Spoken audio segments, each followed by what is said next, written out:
ಮಲ್ಲಿಕಾರ್ಜುನ್ ಖರ್ಗೆ ಕಿ ಬಂಧುಗಳು. ಯಾಕೆ ಉಸಿರಿಲ್ಲ, ನಂಗೆ ಸಾಲದು, ಬಿಸಿಲು ಜಾಸ್ತಿ ಇದೆ ಅಂತ ಕಾಣ್ತದೆ. ಎಲ್ಲ ಹೊರಗಡೆ ನಿಂತಿದ್ರು, ಜಾಗ ಸಂದಾಗ ಹಾಕ್ಬಿಟ್ಟವ್ರೆ. ಕೇಳಿದೆ ತಂಗಡಿಗೆ, ಖರ್ಚು ಜಾಸ್ತಿ ಬಂದ್ಬಿಡ್ತದೆ ಅಂತೇಳಿ ಹಿಂಗೆ ಹಾಕ್ತದೆ ಅಂತ ಹೇಳ್ತಾ ಇದ್ದಾರೆ.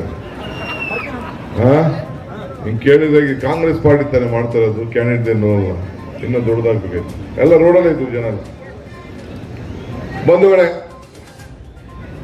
ವೇದಿಕೆಯಲ್ಲಿರುವಂತ ಎಲ್ಲ ನಮ್ಮ ನಾಯಕರುಗಳೇ,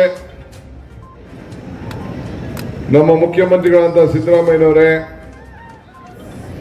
ಈಗ ತಾನೇ ಮಾತನಾಡಿದಂತ ಕರಡಿ ಸಂಗಣ್ಣವರೇ, ರಾಯರೆಡ್ಡಿ ಅವರೇ, ನಮ್ಮ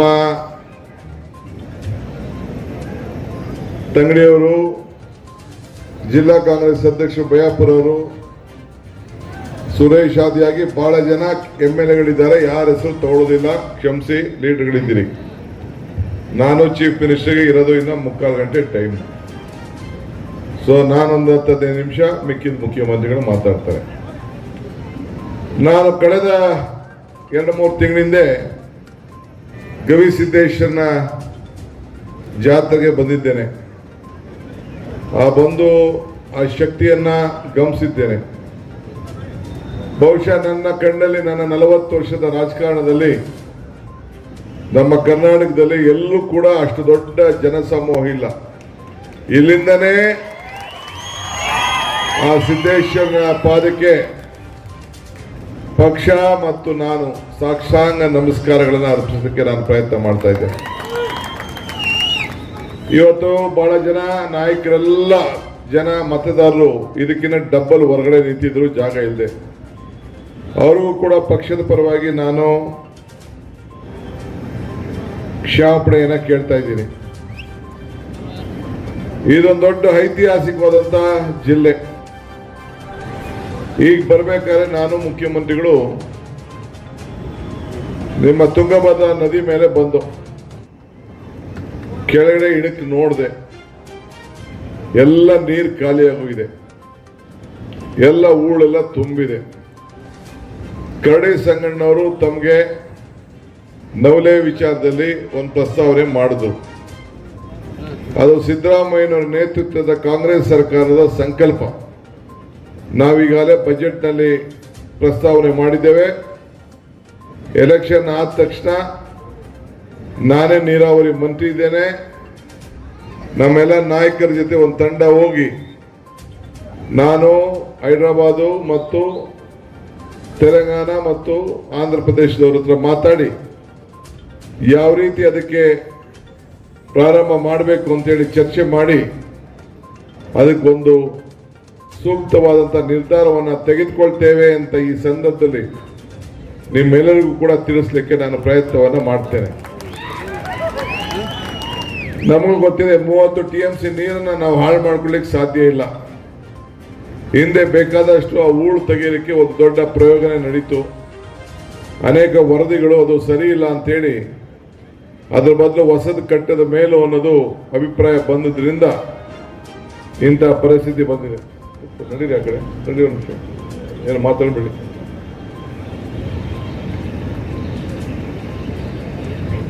ಇವತ್ತು ತಮಗೆಲ್ಲ ಕಾಂಗ್ರೆಸ್ ಆಚಾರ ವಿಚಾರ ಪ್ರಚಾರ ಮಾಡಲಿಕ್ಕೆ ನಾವೆಲ್ಲ ಇಲ್ಲಿಗೆ ಬಂದಿದ್ದೇವೆ. ನಮ್ಗೆ ಎಷ್ಟು ಸಂತೋಷ ಆಗ್ತಾ ಇದೆ ಅಂತಂದ್ರೆ, ಈ ಎಲೆಕ್ಷನ್ ಅಸೆಂಬ್ಲಿ ಎಲೆಕ್ಷನ್ ಆದ್ಮೇಲೆ 1 ವರ್ಷಕ್ಕೆ ಪಾರ್ಲಿಮೆಂಟ್ ಎಲೆಕ್ಷನ್ ಬಂದಿದೆ. ಹೋದ ಬಾರಿ ಕರಡಿ ಸಂಗಣ್ಣವರು ಗೆದ್ದಿದ್ರು, ನಮ್ಮ ಕುದುರೆ ಸೋತಿತ್ತು. ಈಗ ಕರಡಿ ಸಂಗಣ್ಣವರು ನಮ್ಮ ಸೋತ್ ಕುದುರೆ ಎರಡೂ ಸೇರಿ ಒಟ್ಟಿಗೆ ಸೇರಿ ನಮ್ಮ ಕುದುರೆನ ಗೆಲ್ಲಿಸಲಿಕ್ಕೆ ನಿಮ್ಗೊಂದು ದೊಡ್ಡ ಅವಕಾಶ ನಿಮ್ಮ ಮನೆ ಬಾಗಿಲಿಗೆ ನಿಮ್ಮ ಕೈಯಲ್ಲಿದೆ. ಯಾವ ರೀತಿ ಅದನ್ನು ಉಪಯೋಗಿಸ್ಕೊಳ್ತೀರಿ ಇದನ್ನು ತಾವು ಆಲೋಚನೆ ಮಾಡಬೇಕು. ಇನ್ನೊಂದು ದೊಡ್ಡ ಶಕ್ತಿ ಏನಪ್ಪಾ ಅಂದ್ರೆ ನಮ್ಮ ಸರ್ಕಾರ ಇದೆ. ಆ ಸರ್ಕಾರ ನಿಮ್ಗೆ ಮಾತು ಕೊಟ್ಟಿತ್ತು. ಎಲೆಕ್ಷನ್ ಮುಂಚಿತವಾಗಿ ಬಂದಿದ್ದೆ, ಇದೆಲ್ಲೋ ಹೇಳ್ದೆ, ಕಮಲ ಕೆರೆಯಲ್ಲಿದ್ದರೆ ಚಂದ, ತೆನೆ ಹೊಲದಲ್ಲಿದ್ದರೆ ಚಂದ, ಈ ದಾನ ಧರ್ಮ ಮಾಡುವ ಕೈ ಅಧಿಕಾರದಲ್ಲಿದ್ರೆ ಮಾತ್ರ ಚಂದ ಅಂತ ಹೇಳಿದ್ದೆ. ಈ ದಾನ ಧರ್ಮ ಮಾಡುವ ಕೈ ಅಧಿಕಾರ ಇದ್ದಕ್ಕೆ ಏನಾಯ್ತು? 5 ಗ್ಯಾರಂಟಿಗಳನ್ನು ನಾವು ಕಾರ್ಯರೂಪಕ್ಕೆ ತಂದಿದ್ದೇವೆ. ಮುಖ್ಯಮಂತ್ರಿ ಸಿದ್ದರಾಮಯ್ಯನವರು ನಾನು ಪ್ರಮಾಣ ವಚನ ಸ್ವೀಕಾರ ಮಾಡ್ತಿದ್ದಾನೆ. ನಮ್ಮ ತಂಗಡಿ ಸುರೇಶ್ ಎಲ್ಲ ಇಲ್ಲೇ ಇದ್ದಾರೆ. ಕ್ಯಾಬಿನೆಟ್ಗೆ ಹೋಗಿ ಮೊದಲನೇ ದಿನನೇ ನಾವು ಜನರಿಗೆ ಮಾತು ಕೊಟ್ಟಿದ್ದೇವೆ. ಈ ಗೃಹಲಕ್ಷ್ಮಿ, ಗೃಹಜ್ಯೋತಿ, ಅನ್ನಭಾಗ್ಯ, ಶಕ್ತಿ ಯೋಜನೆ, ಯುವ ನಿಧಿ ಇದಕ್ಕೆಲ್ಲ ಕೂಡ ನಾನು ಸಿದ್ದರಾಮಯ್ಯನವರು ಇಬ್ರು ಸೇರಿ ಗ್ಯಾರಂಟಿ, ಇದು ಕಾಂಗ್ರೆಸ್ ಗ್ಯಾರಂಟಿ ಅಂತೇಳಿ ಇಬ್ರು ನಮ್ಮ ಸಿಗ್ನೇಚರ್ನ ಮಾಡಿ ನಿಮ್ಮ ಮನೆ ಬಾಗಿಲಿಗೆ ನಾವು ಕಳಿಸ್ಕೊಟ್ಟು. ಇವತ್ತು ಬಸವಣ್ಣನ ನಾಡು, ಬಸವಣ್ಣನಿಗೆ ಮುಖ್ಯಮಂತ್ರಿಗಳ ಸರ್ಕಾರ, ಸಿದ್ದರಾಮಯ್ಯ ನೇತೃತ್ವದ ಸರ್ಕಾರ ಒಬ್ಬ ದೊಡ್ಡ ಸಾಂಸ್ಕೃತಿಕ ನಾಯಕ ಅಂತೇಳಿ ಈಗಾಗಲೇ ನಾವು ಘೋಷಣೆ ಮಾಡಿದ್ದೇವೆ. ಇದು ಯಡಿಯೂರಪ್ಪನ ಸರ್ಕಾರ, ಬೊಮ್ಮಾಯಿ ಸರ್ಕಾರ ಮಾಡಕ್ ಆಗ್ತಿರ್ಲಿಲ್ವೋ? ಜಗದೀಶ್ ಶೆಟ್ಟರ್ ಮುಖ್ಯಮಂತ್ರಿ ಇದ್ದಾಗ ಮಾಡಕ್ ಆಗ್ತಿರ್ಲಿಲ್ವೋ? ಇದಕ್ಕೆ ಸಿದ್ದರಾಮಯ್ಯನವರೇ ಬರ್ಬೇಕಾಯ್ತಾ? ಇದಕ್ಕೆ ನಾನು ಯಾಕೆ ಮಾತು ಹೇಳ್ತಾ ಇದ್ದೀನಿ ಅಂದ್ರೆ, ಬಸವಣ್ಣವರ ತತ್ವದ ಮೇಲೆ ನಂಬಿಕೆ ಇಟ್ಕೊಂಡಿರುವಂತ ಸರ್ಕಾರ ಕಾಂಗ್ರೆಸ್ ಸರ್ಕಾರನೇ ಹೊರತು ಬಿಜೆಪಿ ಸರ್ಕಾರ ಇಲ್ಲ ಅನ್ನೋದನ್ನ ಮಾತು ಈ ಸಂದರ್ಭದಲ್ಲಿ ಹೇಳಲಿಕ್ಕೆ ನಾವು ಬಯಸ್ತಾ ಇದ್ದೇವೆ. ಸರ್ವರಿಗೂ ಸಮಬಾಳು ಸಮಪಾಡು. ಇವತ್ತು ಯಾಕೆ ನಾವು ಈ ಯೋಜನೆ ತಂದು, 5 ಗ್ಯಾರಂಟಿ ತಂದು, ಭಾರತ್ ಜೋಡೋ ಯಾತ್ರೆ ಮಾಡುದು, ಮೇಕೆದಾಟ್ ನಮ್ಮ ನೀರು ನಮ್ಮ ಹಕ್ಕು ಹೋರಾಟ ಮಾಡುದು. ಇವತ್ತು ಅನೇಕ ಸಂದರ್ಭದಲ್ಲಿ ಇವತ್ತು ನಾವು ಕೂಡಲ ಸಂಗಮದಿಂದ ಹಿಂದೆ ಕೂಡ ಪಾದಯಾತ್ರೆವರೆಗೂ ಕೂಡ ಮಾಡ್ದು. ನಮ್ಮ ನೀರಿನ ಭಾಗ್ಯ ಎಲ್ಲ ಉಳಿಬೇಕು ಅಂತೇಳಿ ಮಾದಾಯಿ ಯೋಜನೆಗೆ ಕೇಂದ್ರ ಸರ್ಕಾರ, ಬಿಜೆಪಿ ಸರ್ಕಾರ ಅನುಮತಿ ಕೊಡಲಿಲ್ಲ. 26 ಜನ MP ಇದ್ರು ಕೂಡ ಗೋವಾದಲ್ಲಿ ಒಬ್ಬರು MP ಅದಕ್ಕೆ ಅವಕಾಶ ಕೊಡಲಿಲ್ಲ. ತಮಿಳುನಾಡಿನಿಂದ ಮೇಕೆದಾಟಿಗೆ ಅಡ್ಡಿ ಆಯಿತು, ಅದು ಕೂಡ ದಬಾಯಿಸಿ ಅವಕಾಶವನ್ನು ಕೊಡ್ಬೋದಾಯಿತು. ಆದರೆ ಇವತ್ತು ನಾವು ಅದಕ್ಕೆಲ್ಲ ಸಿದ್ಧತೆಯನ್ನು ನಾವು ಮಾಡಿಕೊಂಡಿದ್ದೇವೆ. ಅದು ಕೂಡ ನಮಗೊಂದು ದೊಡ್ಡ ಸಂಕಲ್ಪ. ಈ ರಾಜ್ಯದ ರೈತರನ್ನ ಬದುಕಿಸ್ಬೇಕು, ರೈತರಿಗೆ ನೀರಾವರಿ ಒದಗಿಸ್ಕೊಡ್ಬೇಕು. ರೈತರಿಗೆ ಸಂಬಳ ಇಲ್ಲ, ರೈತರಿಗೆ ಪ್ರಮೋಷನ್ ಇಲ್ಲ, ರೈತರಿಗೆ ಪೆನ್ಷನ್ ಇಲ್ಲ, ರೈತರಿಗೆ ಲಂಚ ಇಲ್ಲ, ಈ ರೈತರಿಗೆ ರಿಟೈರ್ಮೆಂಟ್ ಇಲ್ಲ. ಇವನೇನಾದ್ರು ಮಾಡಿ ನಾವು ಬದುಕಿಸ್ಬೇಕು ಅನ್ನೋ ದೃಷ್ಟಿಯಿಂದ ಅನೇಕ ಕಾರ್ಯಕ್ರಮಗಳನ್ನು ಇವತ್ತು ರೂಪಿಸ್ಕೊಂಡು ಬರ್ತಾ ಇದ್ದೇವೆ. ಈ ಯೋಜನೆ ಇವತ್ತು ಏನು ನಮ್ಮ ಪಂಚ ಗ್ಯಾರಂಟಿಯನ್ನು ನಾವು 5 ಗ್ಯಾರಂಟಿಯನ್ನು ಕೊಟ್ಟಿದ್ದೇವೆ ನಮ್ಮ ತಾಯಂದಿರ ಬದುಕಿಗೋಸ್ಕರ. ಬೆಲೆ ಏರಿಕೆ ಜಾಸ್ತಿ ಆಗೋಯ್ತು, ಅವ್ರು ಯಾರು ಕೂಡ ಅವ್ರ ಆದಾಯ ಜಾಸ್ತಿ ಆಗಲಿಲ್ಲ. ಬಿಜೆಪಿಯವರು ಹೇಳಿದ್ರು ನಮ್ಮ ಆದಾಯನ ಎಲ್ಲ ಕೂಲಿ ಕಾರ್ಮಿಕರಿಗೆ ಡಬಲ್ ಮಾಡ್ತೀವಿ, ರೈತರ ಆದಾಯನ ಡಬಲ್ ಮಾಡ್ತೀವಿ, ಅದು ನಿಮ್ಮೆಲ್ಲರ ಅಕೌಂಟ್ಗೆ 15 ಕೋಟಿ ರೂಪಾಯಿ ಹಾಕ್ತೀವಿ, 15 ಲಕ್ಷ ರೂಪಾಯಿ ಹಾಕ್ತೀವಿ ಅಂತೇಳಿ ಉದ್ಯೋಗವನ್ನ ಪ್ರತಿ ಊರಿಗೂ 5 ಜನ ಕೊಡ್ತೀವಿ, 2 ಕೋಟಿ ಉದ್ಯೋಗ ವರ್ಷಕ್ಕೆ ಕೊಡ್ತೀವಿ ಅಂತೇಳಿ ಮಾತು ಕೊಟ್ರು. ಯಾವುದು ಕೂಡ ಆಗ್ಲಿಲ್ಲ. ಏನಾದ್ರು ನಿಮ್ಗೆ ಸ್ಪೆಷಲ್ ಏನಾರು ಆಯ್ತಾ? ನಿಮ್ಗೆ ಯಾರಿಗಾರು ದುಡ್ಡು ಬಂತ? 15 ಲಕ್ಷ ಬಂತ? ನಿಮ್ಮ ಆದಾಯ ಡಬಲ್ ಆಯ್ತಾ? ಉದ್ಯೋಗ ಬಂತ ನಿಮ್ಮೂರಲ್ಲಿ ಯಾರಿಗಾರು? ಯಾರಿಗೂ ಇಲ್ಲ. ಅದಕ್ಕೆ ನಾನು ಸಿದ್ದರಾಮಯ್ಯನವರು, ಮಲ್ಲಿಕಾರ್ಜುನ್ ಖರ್ಗೆ ಅವರು, ನಮ್ಮ ಲೀಡರ್ಗಳೆಲ್ಲ ಸ್ಟೇಜ್ ಮೇಲೆ ಇರೋರೆಲ್ಲ ನಾವೆಲ್ಲ ಮಾತಾಡಿ, ನಮ್ಮ ರಾಯರೆಡ್ಡಿ ಅವರು, ನಮ್ಮ ಬಯ್ಯಾಪುರವರು, ತಂಗಡಿಯವರು, ಇನ್ನೆಲ್ಲ ಇರೋಂಥ ಎಲ್ಲ ನಮ್ಮ ಲೀಡರ್ಗಳೆಲ್ಲ ನಾವೆಲ್ಲ ಮಾತಾಡ್ಬಿಟ್ಟು ಏನು ಮಾಡಬೇಕು ಅಂತೇಳಿ ನಮ್ಮ ರಾಘವೇಂದ್ರ ಯತ್ನಾಳ್ ಅವರು ನಾವೆಲ್ಲ ಕೂತ್ಕೊಂಡು ಚರ್ಚೆ ಮಾಡಿದ್ರು ಏನು ಬೇಕು ಅಂತ. ಎಲ್ಲರ ತೀರ್ಮಾನ ಮಾಡಿದ್ರು ಬೆಲೆ ಏರಿಕೆಗೆ ನಮ್ಮ ತಾಯಂದಿರ ರಕ್ಷಣೆ ಮಾಡಬೇಕು ಅಂತೇಳಿ. ಹೆಣ್ಣು ಕುಟುಂಬದ ಕಣ್ಣು, ಅದಕ್ಕೋಸ್ಕರ ಇವತ್ತು ಎಲ್ಲ ಹೆಣ್ಣು ಮಕ್ಕಳಿಗೆ ನಾವು ತೀರ್ಮಾನ ಮಾಡಿದ್ವು ಸಹಾಯ ಮಾಡಬೇಕು ಅಂತ. ಬೆಳಗಾಂಗೆ ಹೋದೋ ಮಹಾತ್ಮ ಗಾಂಧೀಜಿಯವರು ಕಾಂಗ್ರೆಸ್ನ ನಾಯಕತ್ವ ವಹಿಸಿದ ಜಾಗದಲ್ಲಿ ಹೋಗಿ ಕೂತ್ಕೊಂಡು ಚರ್ಚೆ ಮಾಡಿ ಗೃಹ ಜ್ಯೋತಿ ಅನೌನ್ಸ್ ಮಾಡಿದ್ರು. 200 ಯೂನಿಟ್ ಉಚಿತವಾಗಿ ಕರೆಂಟ್. ನಾನು ಮಂತ್ರಿ ಆದಾಗ ಬರೀ 11,000 ಮೆಗಾವ್ಯಾಟ್ ಇತ್ತು, ನಾನು ಇಳಿಬೇಕಾದ್ರೆ 23,000 ಮೆಗಾವ್ಯಾಟ್. ಸಿದ್ದರಾಮಯ್ಯನ ಕಾಲದಲ್ಲಿ 6 ಗಂಟೆಯಿಂದ 7 ಗಂಟೆಗೆ ಹೆಚ್ಚಿಸ್ತು. ಇವತ್ತೆಲ್ಲ ನಿಮ್ಮ ಕಡೆ ಎಲ್ಲ ಸೋಲಾರ್ ಬಂತು. ಪಾವಗಡದ ಒಂದೇ ಕಡೆ 2,400 ಮೆಗಾವ್ಯಾಟ್ ಸೋಲಾರ್ ಬಂತು. ನಮ್ಮ ರಾಜ್ಯದ ವಿದ್ಯುತ್ ಶಕ್ತಿನ ಹೊರಗಡೆ ರಾಜ್ಯಕ್ಕೆ ವರ್ಗಾವಣೆ ಮಾಡಿ ಮಾರಂತ ಒಂದು ಶಕ್ತಿ ನಮ್ಮ ಕಾಂಗ್ರೆಸ್ ಸರ್ಕಾರದಲ್ಲಿ ಬಂತು. ಅದನ್ನ ಗಮನದಲ್ಲಿ ಇಟ್ಕೊಂಡು ಈ ಜನರ ಮನೆ ಬೆಳಗಬೇಕು, 500ರಿಂದ 1,000 ರೂಪಾಯಿ ಉಳಿತಾಯ ಮಾಡಬೇಕು ಅಂತೇಳಿ ಗೃಹ ಜ್ಯೋತಿಯನ್ನ ಪ್ರಾರಂಭ ಮಾಡ್ದು ಅಂತ ಅನೌನ್ಸ್ಮೆಂಟ್ ಮಾಡ್ದು. ಅದಾದ್ಮೇಲೆ ಹೆಣ್ಮಕ್ಳಿಗೆಲ್ಲ ಕರೆದು ಕೇಳ್ದು, ನಿಮ್ಮೂರ ಹೆಣ್ಮಕ್ಳು ಕರ್ಸಿದ್ದು, ಲೀಡರ್ಗಳು ಕರ್ಸಿದ್ದು, ಕೇಳ್ದು. ಅವ್ರು ಹೇಳಿದ್ರು ಎಲ್ಲ ಬೆಲೆ ಜಾಸ್ತಿ ಆಗೋಗಿದೆ, ನಮ್ಮ ತಾಯಂದಿರಿಗೆ ಉಪ್ಪು ಸೋಪು ಎಲ್ಲ ಬೆಲೆ, ಎಣ್ಣೆನು ನಿಮ್ಮೆಣ್ಣೆ ಅಲ್ಲ, ಅಡುಗೆ ಎಣ್ಣೆ ಎಲ್ಲ ಜಾಸ್ತಿ ಆಗಿದೆ, ಎಲ್ಲ ಪದಾರ್ಥಗಳು ಜಾಸ್ತಿ ಆಗಿದೆ, ಏನಾದ್ರು ಮಾಡಿ ಸಹಾಯ ಮಾಡಬೇಕು. ಸೇಮ್ ಪೆಟ್ರೋಲ್ ಬೆಲೆ, ಡೀಸೆಲ್ ಬೆಲೆ, ಗ್ಯಾಸ್ ಬೆಲೆ 440 ಇದ್ದಿದ್ದು 1000 ರೂಪಾಯಿ ಆಗೋಗಿದೆ, ಏನಾದ್ರು ಮಾಡಬೇಕು ಅಂತ ಹೇಳಿದ್ರು. ಅದಕ್ಕೆ 2000 ರೂಪಾಯಿ ಕೊಡೋದು ಅಂತ ತೀರ್ಮಾನ ಮಾಡಿದ್ರು.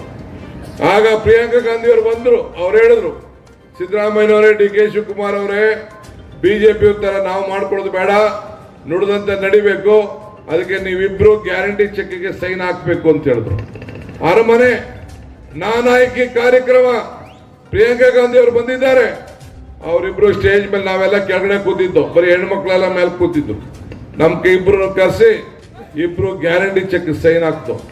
ಸೈನ್ ಹಾಕಿ ಇವತ್ತು ಶಕ್ತಿ ಯೋಜನೆ ತೆಗೆದುಕೊಂಡು ಬಂದು, ಶಕ್ತಿ ಯೋಜನೆ ಎಲ್ಲ ಹೆಣ್ಮಕ್ಳು ತಾಯಂದಿರು ನೀವೆಲ್ಲ ಉಚಿತವಾಗಿ ಬಸ್ ಪ್ರಯಾಣ ಮಾಡ್ತಾ ಇರತ್ತದ್ದು. ದಿನಕ್ಕೆ 60 ಲಕ್ಷ ಹೆಣ್ಮಕ್ಳು ಇವತ್ತು ಪ್ರಯಾಣ ಮಾಡ್ತಾ ಇದ್ದಾರೆ. ತಾವು ಮಾವು ಮನೆಗೆ ಹೋಗ್ಬೋದು, ಅತ್ತೆ ಮನೆಗೆ ಹೋಗ್ಬೋದು, ಅಕ್ಕ ತಂಗಿರ ಮನೆಗೆ ಹೋಗ್ಬೋದು, ತೀರ್ಥಕ್ಷೇತ್ರಕ್ಕೆ ಹೋಗ್ಬೋದು, ಬೆಂಗಳೂರು ಬರ್ಬೋದು, ಮೈಸೂರಿಗೆ ಹೋಗ್ಬೋದು, ಧರ್ಮಸ್ಥಳಕ್ಕೆ ಹೋಗ್ಬೋದು. ನೀವು ಎಲ್ಲಿ ಬೇಕಾದ್ರೂ ಹೋಗಿ, ಬೆಳಗಾವಿಗೆ ಹೋಗಿ, ಎಲ್ಲಮ್ಮನ ಹತ್ರಕಾರ ಹೋಗಿ, ಚಾಮುಂಡಿನಾರು ನೋಡಿ, ಯಾರು ಬೇಕಾದ್ರೂ ಹೋಗಿ, ಫ್ರೀ. ಆ ಯೋಜನೆ ತೆಗೆದುಕೊಂಡು ಬಂದು. ತಾಯಂದಿರ ನಿಮ್ಗೆಲ್ಲ 2000 ರೂಪಾಯಿ ಬರ್ತಾ ಇದೆಯೋ ಇಲ್ಲ ಹೇಳಿ, ನಿಮ್ ಮನೆ ಹಿಂಸಗಳಿಗೆ ಬರ್ತಾ ಇದೆಯೋ ಇಲ್ಲ ನೀವ್ ಹೇಳಿ. ಏನ್ ಕೈ ಎತ್ತಾ ಇಲ್ಲ, ಹಿಂಸಗಳು ಕೈ ಎತ್ತಾವ ನೋಡು, ದುಡ್ಡು ನಿಮ್ಗೆ ಬರ್ತಾ ಇಲ್ಲ ಅಂತ ಏನು ನಮ್ಮಲ್ಲಿ ಬೇಜಾರ ನಿಮ್ಗೆಲ್ಲ? ಏನಿಲ್ವಾ? ಓಕೆ. ಎಲ್ಲ ಹೆಣ್ಮಕ್ಳೆಲ್ಲ ಫ್ರೀಯಾಗಿ ಬಸ್ಸಲ್ಲಿ ಓಡ್ತಾ ಇದ್ದೀರ ತಾನೆ? ನೋಡಿ ಎಷ್ಟು ಶಿಸ್ತಾಗಿದ್ದಾರೆ. ನಿಮ್ಗೇನೋ ಕೋಪ ಕಾಣ್ತದೆ ನಮ್ಮೆಲ್ಲ. ಸೊ ಎಲ್ಲ ಆಗ್ತ ಪವರ್ ಬಿಲ್ ಯಾರು ಕೊಡ್ತಾ ಇದೀವಿ? ಅವಲ್ಲಿ 0 ಬಿಲ್ಲು, 0 ಬಿಲ್ಲು. ಯಾಕೋ ಹೊಟ್ಟೆ ಹಸಿರ್ಬೇಕಾದ್ರೆ ಇವ್ರಿಗೆಲ್ಲ ಇಲ್ಲ ಸಾಯಂಕಾಲದ ತೊಂದರೆ ಆಗಿದೆಯಾ? ಫ್ರೀ 5 ಗ್ಯಾರಂಟಿಗಳನ್ನ ಕೊಡ್ತಾ ಇದೀವೋ ಇಲ್ಲೋ? ಕೈ ಎತ್ತಿ ನೋಡೋಣ, ಕೊಡ್ತಾ ಇದೀವಿ ಅನ್ನೋದು. ಈಗೇನೋ ಗ್ಯಾರಂಟಿ ಕಾಣ್ತಾ ಇದ್ದಾರೆ ಹುಡುಗರು. ನೋಡಿ ಇಲ್ಲ ಪಾಪ, ಸೀಟ್ ಇಲ್ಲದೆ ಹೋದವರು, ಬಿಸಿಲಿರೋರು ಕರೆಕ್ಟ್ ಆಗಿದ್ದಾರೆ, ನೀವು ನೆರಳಲ್ಲಿ ಕೂತಿರೋ ಸರಿ ಇಲ್ಲ, ನೀವು ಕರೆಕ್ಟ್ ಆಗಿದ್ದೀರ. Good good good. ಸೊ 5 ಗ್ಯಾರಂಟಿಗಳು ಇವತ್ತು ನಿಮಗೆ ತಲುಪ್ತಾ ಇದೆ. ಈಗ ಕಾಂಗ್ರೆಸ್, ನಾನು ಯಾವಾಗಲೂ ಒಂದು ಮಾತು ಹೇಳ್ತಾ ಇದ್ದೀನಿ ಎಲ್ಲೋದ್ರು, ಕಾಂಗ್ರೆಸ್ ಶಕ್ತಿ, ದೇಶದ ಶಕ್ತಿ. ಕಾಂಗ್ರೆಸ್ ಇತಿಹಾಸ, ದೇಶದ ಇತಿಹಾಸ. ಕಾಂಗ್ರೆಸ್ ಅಧಿಕಾರಕ್ಕೆ ಬಂದ ಎಲ್ಲ ವರ್ಗದ ಜನರು ಅದಕ್ಕೆ ಬಂದಂಗೆ ಅಂತ ಹೇಳ್ತೀನಿ. ಇವತ್ತು ಹುಡುಗನಿಗೆ ಭೂಮಿ ಕೊಟ್ಟು, ಇವತ್ತು ಹುಡುಗನಿಗೆ ಭೂಮಿ, ಬ್ಯಾಂಕಿನ ರಾಷ್ಟ್ರೀಕರಣ, ಇಂದಿರಾ ಗಾಂಧಿ ಕಾಲದಲ್ಲಿ ಪೆನ್ಷನ್ಗಳು, ಸೈಟ್, ಮನೆ ಇವೆಲ್ಲ ಕೊಡುವಂತ ಕಾರ್ಯಕ್ರಮ ಕಾಂಗ್ರೆಸ್ ಕಾರ್ಯಕ್ರಮ ಬಂತು. ಮೊನ್ನೆ ಕಳೆದ 10 ವರ್ಷದಲ್ಲಿ UPA ಸರ್ಕಾರ ಬಂತು, ಬಿಜೆಪಿ ಸರ್ಕಾರ ಮುಂಚಿತವಾಗಿ ಮನಮೋಹನ್ ಸಿಂಗ್ ಸರ್ಕಾರ ಬಂತು, ಸೋನಿಯಾ ಗಾಂಧಿ ಅವರ ನಾಯಕತ್ವದಲ್ಲಿ. ಆಗ ಈ ಆಹಾರ ಬದ್ಧತೆ ಕಾಯ್ದೆ ತೆಗೆದುಕೊಂಡು ಬಂದ್ರು. ಆಗ ಅರಣ್ಯ ಭೂಮಿಯನ್ನು ಕೊಡ್ಲಿಕ್ಕೆ ಕಾಯ್ದೆಯನ್ನು ತೆಗೆದುಕೊಂಡು ಬಂದ್ರು. ಆಗ ಇವತ್ತು ಇದಕ್ಕೆ ಉದ್ಯೋಗ ಖಾತ್ರಿ ಯೋಜನೆ ತೆಗೆದುಕೊಂಡು ಬಂದು, ಹಿಂಗೆ ಅನೇಕ ಬದುಕಿನ ಕಾರ್ಯಕ್ರಮಗಳನ್ನ ಇವತ್ತು ನಾವು ರೂಪಿಸ್ತೋ. ಆದರೆ ಇವತ್ತು ನಮ್ಮ ರಾಷ್ಟ್ರೀಯ ಕಾಂಗ್ರೆಸ್ ಪಕ್ಷದ ಅಧ್ಯಕ್ಷರಾದಂತ ಮಲ್ಲಿಕಾರ್ಜುನ್ ಖರ್ಗೆ ಅವರ ನೇತೃತ್ವದಲ್ಲಿ ಈ ನಿಮ್ಮ ಕಲ್ಯಾಣ ಕರ್ನಾಟಕಕ್ಕೆ, ನಮ್ಮ ಕರ್ನಾಟಕ ಕಲ್ಯಾಣದ ಮಹಾಜನತೆ, ನೀವು ಬಹಳ ಪುಣ್ಯವಂತರು, ನೀವು ಭಾಗ್ಯವಂತರು. ನಿಮ್ಗೆ ಎಂತ ಅವಕಾಶ. ನೀವು ಯಾರು ಇಲ್ಲಿ ಹುಟ್ಟಿದ್ದೀರಿ, ಯಾರಿಲ್ಲಿ ಬೆಳೀತಾ ಇದ್ದೀರಿ, ನೀವು ಬೆಂಗಳೂರು ಬಂದು ನಿಮ್ಗೆ ರಿಸರ್ವೇಶನ್, ಕೆಲಸದಲ್ಲಿ ರಿಸರ್ವೇಶನ್, ಶಿಕ್ಷಣದಲ್ಲಿ ರಿಸರ್ವೇಶನ್, ನಿಮ್ಮ ಭಾಗದ ಅಭಿವೃದ್ಧಿಗೆ ರಿಸರ್ವೇಶನ್, 5,000 ಕೋಟಿ ರೂಪಾಯಿ ಮೀಸಲಾಗಿ ಇಡ್ತೇವೆ ಅಂತೇಳಿ ಸಿದ್ದರಾಮಯ್ಯ ನೇತೃತ್ವ ಸರ್ಕಾರ ಸಂಕಲ್ಪ ಮಾಡಿ ಇವತ್ತು ನಿಮ್ಮೆಲ್ಲರೂ ಕೂಡ ಅವಕಾಶ ಮಾಡಿಕೊಟ್ಟಿದೆ. ಇಂಥದ್ದೊಂದು ಕೆಲಸ ಬಿಜೆಪಿ ಮಾಡಿದ್ರ? ಮೋದಿಯವ್ರ ಕಾಲದಲ್ಲಿ ಆಯ್ತಾ? ಮೋದಿಯವ್ರ ಕಾಲದಲ್ಲಿ ಇಂಥ ಒಂದು ಕೆಲಸ ಇಲ್ಲ, ಬೊಮ್ಮಾಯಿಯವ್ರ ಕಾಲದಲ್ಲಿ ಒಂದು ಕೆಲಸ, ಯಾವ್ದಾದ್ರು ಒಂದು ಕಾರ್ಯಕ್ರಮ, ಈ ಬಡವರಿಗೆ 1,000 ರೂಪಾಯಿ ಕೊಡುವಂತ ಒಂದು ಕಾರ್ಯಕ್ರಮ ಕೊಡಕ್ಕಾಗಲಿಲ್ಲ. ತಿಂಗಳಿಗೆ ಒಂದು ಕುಟುಂಬಕ್ಕೆ 5-6 ಸಾವಿರ ರೂಪಾಯಿ ಕೊಡ್ತಾ ಇದ್ದೇವೆ. ಯಾರಿಗೋಸ್ಕರ ಕೊಡ್ತಾ ಇದ್ದೀವಿ? ನಿಮ್ಮ ಬದುಕಿಗೋಸ್ಕರ. ಅವ್ರ ಬಿಜೆಪಿಯವರೇನು ಭಾವನೆ, ಅವರೇನು ದೇವರು ಧರ್ಮ. ನಾನು ಯಾವಾಗ ಹೇಳ್ತಾ ಇದ್ದೀನಿ, ಧರ್ಮದಲ್ಲಿ ರಾಜಕಾರಣ ಇರಬೇಕು, ರಾಜಕಾರಣದಲ್ಲಿ ಧರ್ಮ ಇರಬಾರ್ದು. ಇವತ್ತು ನೀವು ಏನ್ ಮಾಡ್ತಾ ಇದ್ದೀರಿ, ಎಲ್ಲ ಬರೀ ಧರ್ಮದ ಮೇಲೆ ಹೊರಟಿದ್ದೀರಿ, ಜಾತಿ ಜಾತಿಗೆ ತಂದಾಗ್ತಾ ಇದ್ದೀರಿ. ನಾವು ಕಾಂಗ್ರೆಸ್ ಅವ್ರು ಜಾತಿನೆಲ್ಲ ಸೇರಿ ಒಟ್ಟಿಗೆ ಮಾಡ್ತಾ ಇದ್ರಿ. ಅವರು ಭಾಗ ಮಾಡೋದು, ಅವ್ರು ಭಾಗ ಮಾಡೋದು, ನಾವು ಒಲೆಯೋದು, ಸಮಾಜನ ಒಲೆಯೋದು. ಕಬ್ಬಣ ಇದೆಯಲ್ಲ, ಕಬ್ಬಣ ನಿಮ್ಮಲ್ಲಿ ಕಬ್ಬಣ ತಯಾರು ಮಾಡ್ತಾ ಇದೆಯಲ್ಲ, ನೋಡಿದೆ ಸುಮಾರು ಕಬ್ಬಣದ ಫ್ಯಾಕ್ಟ್ರಿಗಳವೆ.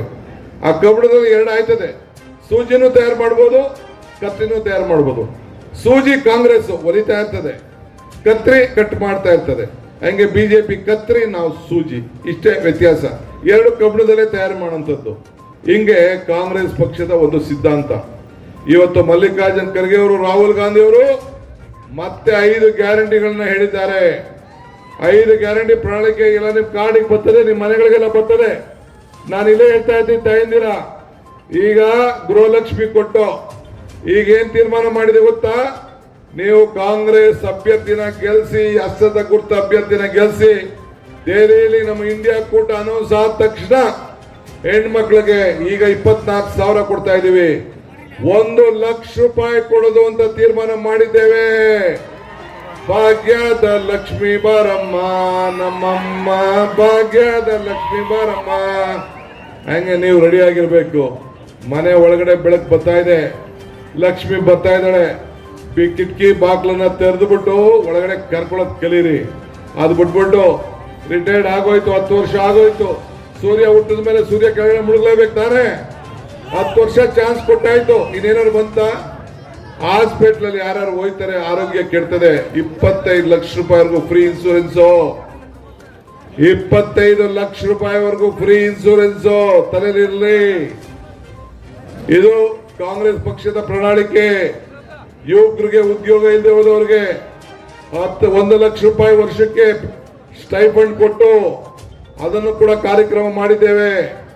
ರೈತರ ಸಾಲ ಮನ್ನಾದ ವಿಚಾರ ಚರ್ಚೆ ಮಾಡ್ತಾ ಇದ್ದೇವೆ. ರೈತರಿಗೆ ಬೆಂಬಲ ಬೆಲೆಯನ್ನು ಕೊಡಲಿಕ್ಕೆ ಚರ್ಚೆ ಮಾಡ್ತಾ ಇದ್ದೇವೆ. ಇಂಥ ಅನೇಕ ಕಾರ್ಯಕ್ರಮಗಳನ್ನು ಇವತ್ತು ನಾವು ರೂಪಿಸಿದ್ದೇವೆ. ಆದ್ರಿಂದ ಹೊಲ ಉಳಿದೆ ಹೋದ್ರೆ ಯಾವ ಭೂಮಿನೂ ಮಟ್ಟ ಆಗ್ಲಿಕ್ಕೆ ಸಾಧ್ಯ ಇಲ್ಲ. ಹಂಗೆ ನಾವು ಹೊಲ ಉಳ್ಬೇಕು. ನೀವೆಲ್ಲ ಬಂದಿದ್ದೀರಿ, ನೀವು ಎಲ್ಲ ಹೇಳ್ಬೇಕು ಹೆಣ್ಮಕ್ಳಿಗೆ, ಯಾರು ಬಿಜೆಪಿ ಓಟ್ ಹಾಕಿದ್ರಿ ಅವ್ರಿಗೆಲ್ಲ. ನಾನೊಂದಿನ ಟಿವಿಲಿ ನೋಡಿದೆ, ಯಾವ್ದೋ ಪ್ರೆಸ್ ಅವರೆಲ್ಲ ಇಂಟರ್ವ್ಯೂ ಮಾಡ್ತಾ ಇದ್ರು. ಎಲ್ಲರೂ ಹೇಳ್ತಾ ಇದ್ರು, ಬಸ್ಸಲ್ಲಿ ಹೋಗ್ತಾ ಇದ್ದವರೆಲ್ಲ ಎಲ್ಲ ಪ್ರೆಸ್ ಅವ್ರಿಗೆ ಹೇಳ್ತಾ ಇದ್ರು, ಯಾರು ಓಟ್ ಹಾಕ್ತೀರಿ ಅಂತ ಕೇಳ್ತಾ ಇದ್ರು. ಅವ್ರು ನಾವು ಕಾಂಗ್ರೆಸ್ ಹಾಕ್ತೀವಿ. ಅವಳ್ಯಾರೋ ಅವ್ಳು ಹೆಣ್ಮಕ್ಳು ನಾವು ಮೋದಿಗೆ ಹಾಕ್ತೀವಿ ಅಂತ. ಅದಕ್ಕೆಲ್ಲ ಹೆಣ್ಮಕ್ಳು ಸೇರ್ಕೊಂಡು ನೀನು ಇಳಿ ಕೆಳಗಡೆ ಬಸ್ಸಿಂದ ಇಳಿ ಕೆಳಗಡೆ ಅಂತ ಇಳಿಸ್ತಾ ಇದ್ರು. ಅಷ್ಟು ಛಲ ನಮ್ಮ ಹಳ್ಳಿ ಹೆಣ್ಮಕ್ಳಿಗಿದೆ. ಅದನ್ನು ನೀವು ತಿಳ್ಕೊಳ್ಳಿ. ಇವತ್ತು ಎಲ್ಲರೂ ಕೂಡ ಉಪಕಾರ ಸ್ಮರಣೆ ನಮ್ಮ ತಾಯಂದಿರೆಲ್ಲ ಕೂಡ ಗಮನದಲ್ಲಿ ಇಟ್ಕೊಳ್ತಾರೆ. ನೀವೆಲ್ಲರೂ ಹೇಳಿ ಕಾಂಗ್ರೆಸ್ಗೆ, ಒಬ್ಬೊಬ್ರು ಬೇರೆ ದಳಕ್ಕೆ ಹಾಕ್ಲಿ, ಅವ್ರ ಗಂಡೀರು ಯಾವ ಕಡೆ ಓಡಾಡ್ಲಿ, ಹುಡುಗರು ಓಡಲಿ, ನಾವು ದುಡ್ಡು ಹೇಳ್ಬಿಡೋನೆ. ನಮ್ಮ ಯಡಿಯೂರಪ್ಪನ ಮಗ ಅವ್ರ ಸರ್ಕಾರ ಬಂದ್ಬಿಟ್ಟು ನಿಲ್ಸ್ಬಿಟ್ಟರಂತೆ. ಮಿಸ್ಟರ್ ಯಡಿಯೂರಪ್ಪನ ಮಗ ಯಾರ ಹೆಸರು? ವಿಜೇಂದ್ರ. ನೀನ್ ನಾನೆಲ್ಲೂ ಬರ್ದಿಲ್ಲಪ್ಪ. ಈ ನಮ್ಮ 5 ಗ್ಯಾರಂಟಿಯನ್ನ ನಿಲ್ಲಿಸ್ಲಿಕ್ಕೆ ಈ ಸರ್ಕಾರ ಇನ್ನ 4 ವರ್ಷ ಅಲ್ಲ, ಇನ್ನ 9 ವರ್ಷ ಈ ಕಾಂಗ್ರೆಸ್ ಸರ್ಕಾರ ಇಲ್ಲಿ ಇದ್ದೇ ಇರ್ತದೆ ಅಂತ ತಿಳ್ಕೋಬೇಕು. ಈ ಸರ್ಕಾರನ ಅಷ್ಟು ಸಲೀಸಾಗಿ ಜನ ಬಿಡ್ತಾರನ್ರಿ. ಒಂದ್ ಸೈಕಲ್, ಒಂದ್ ಸೀರೆ ಒಂದ್ ಕಾಲದಲ್ಲಿ ಯಾರು ಶೋಭಕ. ಈಗ ಯಾಕೆ ಮಹಿಳೆಗೆ ಪಾಪ ಯಾರೋ ಹೆಣ್ಮಕ್ಳು ನನಗೆ ನೋಡಿದೆ, ಟಿವಿಲಿ ನೋಡಿದೆ, ನಮ್ಮ ಸೋಷಿಯಲ್ ಮೀಡಿಯಾ ನೋಡಿದೆ, ಪಾಪ ಫ್ರಿಡ್ಜ್ ತಗೊಂಡು ಪೂಜೆ ಮಾಡ್ತಾ ಇದ್ದ ಹಬ್ಬದ ದಿನ. ಇನ್ನೊಂದು ಹೆಣ್ಮಕ್ಳು ಹೇಳ್ತಾ ಇದ್ರು ನನಗೆ, ಈಗ ನೋಡಿ ಚಿನ್ನ ಪಾಪ ಎಷ್ಟು ಹೊತ್ಕೊಂಡು ಹೇಳ್ತಾ ಇಲ್ಲ ಅಂದ್ರೆ, ಮಾಂಗಲ್ಯ ಸರ ಹೆಂಗ ಮಾಡಿಸ್ಕೊಂಡೋಳೆ, ಸಾಲ ಗಿಲ ಮಾಡ್ಬಿಟ್ಟು ಆ ತಾಯಿ. ಕರೆಂಟ್ ಬಿಲ್ಲು, ಇದ್ರ ಬಿಲ್ಲು 2 ಉಳಿತಂತೆ. 2,000 ರೂಪಾಯಿ ಸೇರಿ 8-9 ತಿಂಗಳದು ದುಡ್ಡು ಬತ್ತು ಕಾರಣ ಎಲ್ಲ ಸೇರ್ಬಿಟ್ಟು ಒಂದು ಸರ ಮಾಡಿಸ್ಕೊಂಡಿದೀನಿ ಅಂತ. ಹಿಂದೆ ಮೋದಿ ಕಾಲ ಶುರು ಆದಾಗ 2,800 ರೂಪಾಯಿ ಇತ್ತು. ಈಗ ಎಷ್ಟಾಗಿದೆ? 78,000 ರೂಪಾಯಿ ಆಗಿದೆ ಚಿನ್ನದ ಬೆಲೆ. ಗೊತ್ತಾ ನಿಮ್ಗದು? ಯಾರು ಮಾಂಗಲ್ಯನ ತಾಲಿ ಮಾಡಕ್ ಆಗಲ್ಲ. ಈಗ ತಾಲಿ ಬಗ್ಗೆ ಮಾತಾಡ್ತಾರೆ ನಮ್ಮ ನರೇಂದ್ರ ಮೋದಿ ಅವರು. ತಾಲಿ ಕಿತ್ಕೊಬಿಟ್ಟವಂತೆ ನಾವು. ಅದಕ್ಕೆ ಪ್ರಿಯಾಂಕಾ ಗಾಂಧಿ ಬೆಂಗಳೂರು ಬಂದು ಹೇಳಿದ್ರು, ಈ ದೇಶದ ಐಕ್ಯತೆ ಸಮಗ್ರತೆಗೋಸ್ಕರ ನನ್ನ ತಾಯಿ ಮಾಂಗಲ್ಯವನ್ನ ಈ ದೇಶಕ್ಕೋಸ್ಕರ ರಾಜೀವ್ ಗಾಂಧಿ ಅವರು ದೇಶದ ಪ್ರಾಣಕ್ಕೋಸ್ಕರ ಪ್ರಾಣ ಕೊಟ್ಟು ನನ್ನ ತಾಯಿ ಮಾಂಗಲ್ಯ ಹೋಯ್ತು, ಮೋದಿ ಅವರೇ ಇದು ನೆನಪಿರ್ಲಿ ಅಂತೇಳಿ ಹೇಳಿದಂತ ಮಾತು ನನಗೆ ಬಹಳ ಕೇಳಿ ನೋವಾಗ್ತದೆ. ಅಂತ ಒಂದು ಇತಿಹಾಸ ಕಾಂಗ್ರೆಸ್ ಪಕ್ಷಕ್ಕಿದೆ. ತಮ್ಗೆ ನಾನು ಹೇಳ್ತಾ ಇದ್ದೀನಿ, ಒಳ್ಳೆ ಯುವಕ, ಒಳ್ಳೆ ಅಭ್ಯರ್ಥಿ ಕೊಟ್ಟಿದ್ದೀವಿ. ಕಾಂಗ್ರೆಸ್ ಪಕ್ಷಕ್ಕೆ ಸಹಾಯ ಮಾಡಿ, ನಮಗೆ ಶಕ್ತಿ ಕೊಡಿ. ಇನ್ನ 10 ಕಾರ್ಯಕ್ರಮಗಳನ್ನ ನಿಮ್ಮ ಬದುಕನ್ನ ಬದಲಾವಣೆ ಮಾಡಲಿಕ್ಕೆ, ನಿಮ್ಮ ಕಷ್ಟಕ್ಕೆ ನಾವು ಸಹಾಯ ಮಾಡ್ತೇವೆ. ಏನೇ ಆದ್ರೂ ಕೂಡ ನೀವೆಲ್ಲ ರೈತರನ್ನ ಉಳಿಸ್ಕೊಳ್ತೇವೆ, ಕಾರ್ಮಿಕರನ್ನು ಉಳಿಸ್ಕೊಳ್ತೇವೆ, ತಾಯಿಯಿಂದ ಉಳ್ಕೊಳ್ತೀವಿ. ಇದು ನಮ್ಮ ಧರ್ಮ. ಆ ಧರ್ಮದಲ್ಲಿ ನಾವು ಸಹಾಯ ಮಾಡ್ತೇವೆ. ಎಲ್ಲ ನಾಯಕರುಗಳು ಒಗ್ಗಟ್ಟಿನಿಂದ ಎಲೆಕ್ಷನ್ ಬಹಳ ಚೆನ್ನಾಗಿ ಮಾಡ್ತಾ ಇದ್ದಾರೆ. ನಮ್ಮ ಸರ್ಕಾರ ಏನು ಮಾಡ್ಲಿಕ್ಕೆ, ಈ ಮಧ್ಯ ಕುಮಾರಸ್ವಾಮಿ ಏನ್ ಮಾಡೋದು ಗೊತ್ತಾ, ನಮ್ ಗ್ಯಾರಂಟಿ ನೋಡ್ಬಿಟ್ಟು ಹೆಣ್ಮಕ್ಳೆಲ್ಲ ದಾರಿ ತಪ್ಪಿಟ್ಟವ್ರಂತೆ. ಈಗ ಯಾರು ದಾರಿ ತಪ್ಪಿದಾರಪ್ಪ? ಕುಮಾರಣ್ಣ, ಅಯ್ಯಪ್ಪ ನಾನು ಹೇಳಕ್ ಹೋಗಲ್ಲ, ನಾನು ಹೇಳಿದ್ರೆಲ್ಲ ಮೇಲೆ ನನ್ನ ಮನೆ ಬಿದ್ದ್ಬಿಡ್ತಾರೆ. ಈಗ ಕುಮಾರಣ್ಣನೇ ಹೇಳ್ಕೊಳ್ಳಿ ಯಾರು ತಪ್ಪಿದ್ದಾರೆ. ನಮ್ಮ ಅಕ್ಕ ತಂಗಿದ್ದೀರಿ ಯಾರು ದಾರಿ ತಪ್ಪಿದಾರ? ಇದಕ್ಕೆ ಉತ್ತರ ಕೊಡ್ಬೇಕು ತಾನೇ. ಬಿಜೆಪಿ ಅವ್ರು ಮಡಿಕೊಳ್ಳಿ ಅವ್ರನ್ನ, ನಾನು ಬೇಡ ಅಂತ ಹೇಳುದಿಲ್ಲ. ಬಿಜೆಪಿ ಅವ್ರಿಗೆ ಬೇಕು, ಅವ್ರು ಮಡಿಕೊಳ್ಳಿ. ಬಿಜೆಪಿ ND ಅವರಿಬ್ರು ಅವ್ರು ಮಡಿಕೊಳ್ಳಿ. ನಮ್ಗೆ ಅವ್ರ ವಿಚಾರ ನಮ್ಗೆ ಬೇಡ. ಆದ್ರೆ ನೀವು ನಾವು ನಮಗೂ ನಿಮ್ಗೂ ಸಂಬಂಧ ಏನಂದ್ರೆ ಭಕ್ತಂಗೂ ಭಗವಂತನಿಗೂ ಇರುವಂತ ಸಂಬಂಧ. ತಾಯಿ ಲಕ್ಷ್ಮಿ, ಗೃಹಲಕ್ಷ್ಮಿ, ಭಾಗ್ಯಲಕ್ಷ್ಮಿ, ನೀವೆಲ್ಲ ನಮ್ಮ ಮನೆಯ ಲಕ್ಷ್ಮಿ ಎಂದಿರೋ ನಿಮ್ಮೆಲ್ಲರ ಪಾದಗಳಿಗೆ ನನ್ನ ಸಾಕ್ಷಾಂಗ ನಮಸ್ಕಾರಗಳು. ನಿಮ್ಗೂ ಕಡ್ರಯ್ಯ, ನಿಮ್ಗೂ ಯುವಕರು ನಮಸ್ಕಾರ. ತಮ್ಮೆಲ್ಲರ ಪರವಾಗಿ ಶ್ರೀಯುತರಿಗೆ ಧನ್ಯವಾದಗಳು.